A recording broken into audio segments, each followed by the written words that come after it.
In Tahrir Square last Tuesday, as on many other occasions, when Muslims went down to pray, they were protected by Egypt's Christians.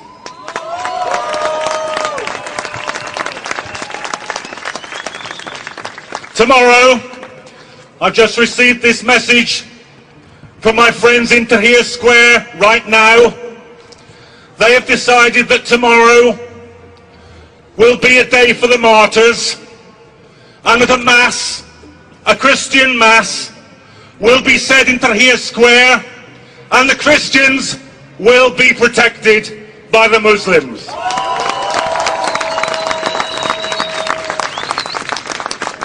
So my message to David Cameron today is this: don't lecture us about British values. I'm interested in Egyptian values. I'm interested in the values of the Egyptian revolution. It's no mistake, you know, that speech is made by Cameron today. Perhaps no mistake, it's made in all places in Munich today. Because the BBC rants this morning about the threat of the Muslim Brotherhood taking over in Egypt, and at the same time the Prime Minister of Britain is ranting in Munich about the threat from the enemy within. Now let's be absolutely clear. What every Muslim I talked to said in Egypt, what every Christian I said to talked in Egypt, what every socialist I talked to said in Egypt, what every trade unionist I talked to in Egypt said, this is a people's revolution against the plutocrats, the murderers, the torturers, the globalizers, the corporations. That's the revolution in Egypt. What incredibly brave people they are. What incredibly brave people they are.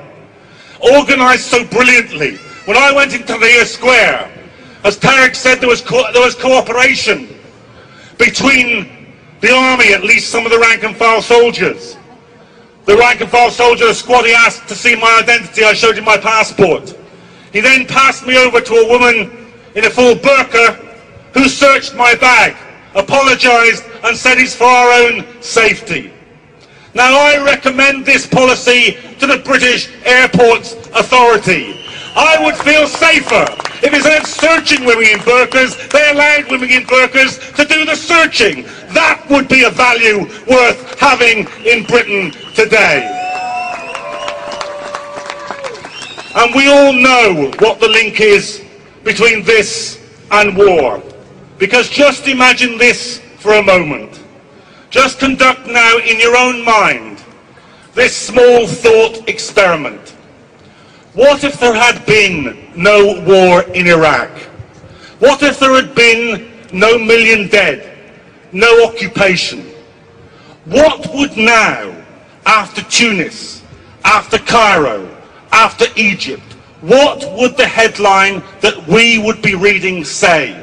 I think it would say this: Saddam Hussein's regime shaken to its foundations by mass demonstrations in Baghdad. That's what it would be reading. And that is the way that we would be dealing with all the Arab dictators. It is people power. It is the power of revolution. It is the power of self-organisation, which is the only way that it is worth getting rid of dictators. Now the Egyptian revolution as we speak is on a knife edge.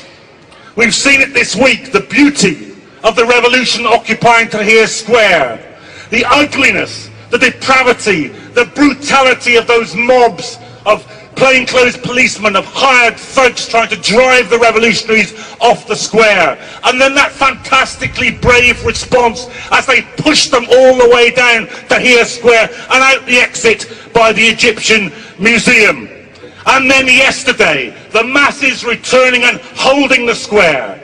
Today, as we meet here, they're arguing with the army officers. A senior army general has just spoken from the platform in Tahrir Square and said, I'm worried you're being manipulated. But the people there are chanting, We won't go until he goes. We won't go until he goes. The soul, the heart, the existence of the Egyptian revolution is at stake. And every last thing that we can do, every last protest, every last meeting, every last letter, every last message, you must do it. Because this revolution is a profound revolution. It can alter the whole imperial architecture of the Middle East. It can deal at one moment the single biggest blow that could be delivered to Islamophobia. It can give a beacon of hope to working people and poor people the globe over. So today, recommit yourselves, every last piece of energy, imagination, initiative, activity, everything for the Egyptian revolution.